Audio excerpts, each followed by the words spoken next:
Oh man, Quinlan Voss on screen. What a time to be alive. Man, it was great to see him. No matter how short, how long the time was, it was perfect. I will say this was probably the highlight of Asajj's story, but I do want to talk about some things that I really liked from Asajj Ventress and Cad Bane's story. So let's go ahead and talk about Tales of the Underworld.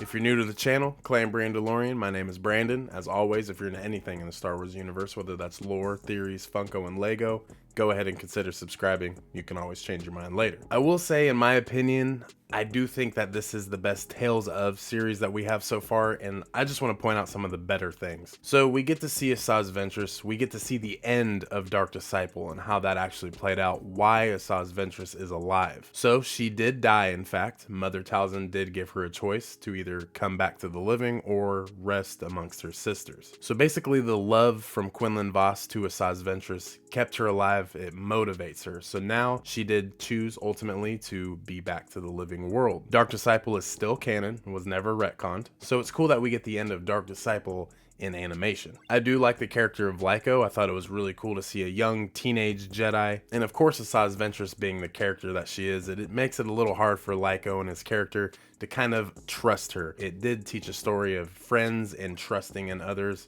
and basically fighting for a greater cause. So that was a cool little message in her little arc. I really was hoping that Asajj Ventress and Quinlan Voss would finally link back together, because I mean, the times of the Obi-Wan Kenobi series mentioning Quinlan playing Jedi Fallen Order, playing Jedi Survivor, always talking about the path, and it is 100% confirmed that Quinlan Voss started the path. So that was really cool to see here. So I do think my theory, in fact, of Asajj Ventress and Quinlan Voss getting their own series called The Path, or discussing things about the path, will definitely make sense in the future. I feel like the story was told too well to be just left high and dry, so I think they're definitely going to go forward with a project. And of course, I would be happy. I need more Quinlan Voss, and I think all Star Wars fans need some more Quinlan Voss and Asajj Ventress. So shout out to Al Rodrigo and Nika Futterman.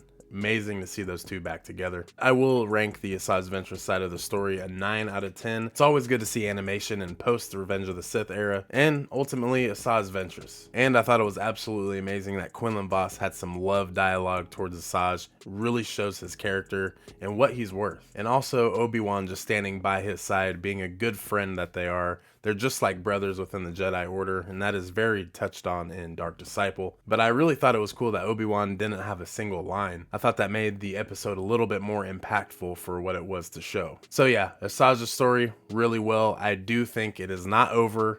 I feel like there's some more story to be told. So let's kick gears over to the Cad Bane side, or should I say Colby. So I thought that was probably the craziest thing that I took from Cad Bane's story, is his real name is Colby. Yeah, you don't really expect a Duros like Cad Bane to his level with the name Colby. But I thought it was really cool to see a young Cad Bane and his friend Nero kind of running the streets of Duro. It's cool to see them just being young kids, you know, thrashing a little bit, getting into trouble, stealing, you know. But then again, from the trailers, we do see a Cad Bane look-alike. And once we end up finding out who he actually is, it makes sense that Cad Bane gets his appearance from this character. So the two are split up. Nero is caught by the police on a chase, and Cad Bane then goes off with the bounty hunters. So they are raised up two different sides, one with the law, one against the law. So the guy that Cad Bane looks up to goes on a mission, comes back heavily injured, and ends up passing away. So then Cad Bane takes on the persona of his hat,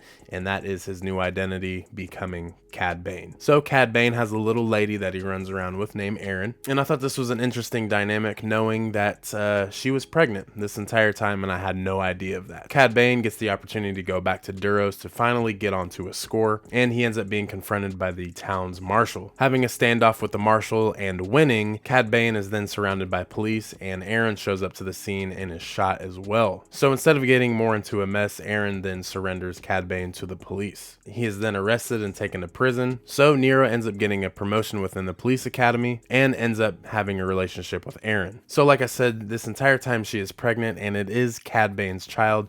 So as the story progresses into the third episode, Nero is taking care of Cad Bane's biological son, Isaac. So once Cad Bane gets out of prison, he then returns to Duros to kind of settle this beef. So looking for Aaron, he finally runs into Nero, and he is told that Aaron passed away a couple years ago. So there's so much heavy emotions, there's turmoil, you don't know how this is going to end, and this is really, really sad. We've seen in the trailer, the two have a standoff, no more talking, it's showtime. So the old Western duel comes to an end very fast, and Nero is killed. It's very sad to see Isaac run down to Nero's body and kind of give him a hug, and it's just a very sad story. And Cad Bane ends up looking down into his son's eyes and walks away. So seeing Cad Bane be the character he is in the Clone Wars, Bad Batch, Book of Boba Fett, it all makes sense. So I will say that this arc for Cad Bane was an emotional roller coaster. I was up and down the entire time. You feel bad for certain characters and it feels like you shouldn't, but at the same time, this was a very well told story. I will give this a 9 out of 10 as well. Cad Bane becoming the character that he is,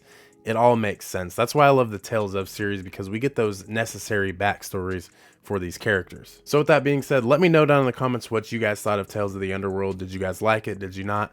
Make sure you subscribe down below as well. Follow me over on Instagram at ClanBrandalorian, and we will see y'all in the next one. But until next time, guys, thank you for watching. ClanBrandalorian, I'm out.